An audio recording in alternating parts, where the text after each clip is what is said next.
Hi, I'm Sally from Outdoor Rhythm, and today we are comparing the Springbar Classic Jack 140, which is a 10 by 14 canvas tent, with the Kodiak 10 by 14 canvas tent. A few things to know, Springbar is based in Utah. They created the original design, and then later on Kodiak was able to replicate it, so the tents look very similar on the outside. Both of these models are actually imports, so they are both made overseas. They do have different price points. So the Kodiak, which is over here, sells right now for $760, whereas the Springbar sells for $1099.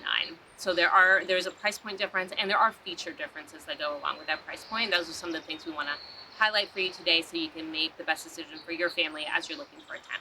So I'm going to bring you closer and show you some of the features on the outside, and then we'll take a peek inside.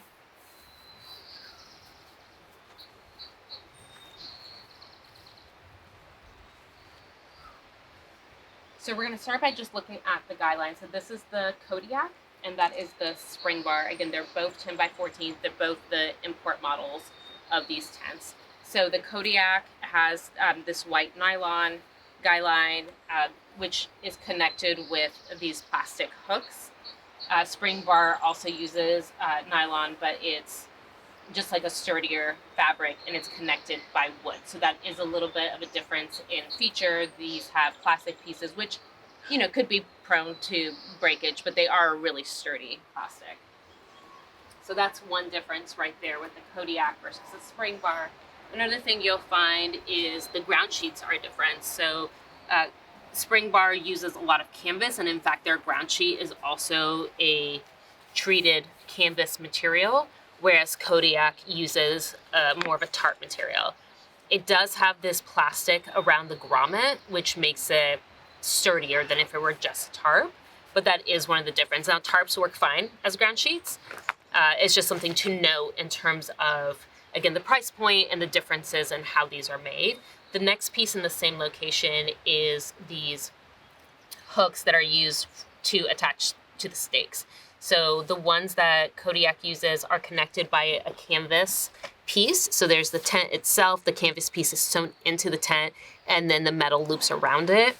Springbar instead put the hooks directly into the canvas, and then it has extra stitching and filling in between. So there's an additional piece here, which I don't know if it makes a difference or not, but it could be more prone to fraying and breakage, whereas this one is directly connected. So that's, again, just something to keep in mind as you are comparing these two tents. The next piece I want to point out is the main poles for the Springbar. This is their updated model, and they're really nicely coated. They are adjustable height-wise, so you can get it in there, and if you're like, oh, I want it farther up or farther down, you can go ahead and make that adjustment. The Kodiak poles are not adjustable, so you just set it in, which can be nice for simplicity purpose, but it's not adjustable if you wanted to pull it tighter, or if you're on a different gradient for whatever reason. Just something to note that these are not adjustable. The other piece I'll point out while we're out here is the rainflys. So you'll notice right away that the Kodiak rainfly is just smaller. It is really sturdy. It is watertight. It hooks on nice and snug to the tent itself, but it doesn't have all the adjustability and the length. So the rainfly for the Springbar does come with an awning, whereas the Kodiak does not. It also just has additional guidelines that we'll show you when you come around, that it goes all the way around. So you have full protection and full adjustability. So if you decide you don't want this down, you can unhook it, roll it up, and they do have these toggles so you can pull it up. This one stays pulled up. It's just the model is more stationary, just like the poles are more stationary. And let's take a quick look back here so you get a sense for what the rainfly looks like on this side of the tent. So as you see, the Springbar covers all the way down. You don't have to keep it all the way down, but it does keep the rainfly from floating up if there's a lot of wind. We're camping by the ocean, and so that was a concern. With the Kodiak rainfly, it's on snug if you can get it on snug. So we actually had a really hard time with this last corner.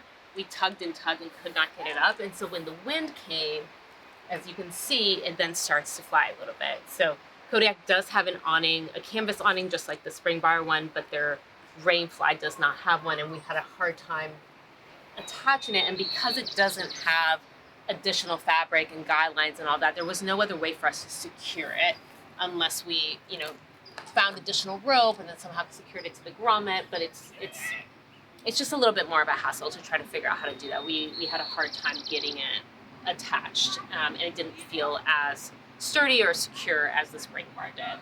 But it is a thick fabric. It's well made. We just had a hard time getting it over. So again, just a trade-off. While we're back here, I want to point out that the Kodiak has 2 doors. So there's a door on this side and there's a door on that side. So this is probably not a feature you would use at most campgrounds, but it is really nice to have that option to exit and enter out of both sides of your tent. So that is a little perk of the Kodiak. And one other thing that I meant to show you while we were over here is that there's actually a little ventilation ear that is under there.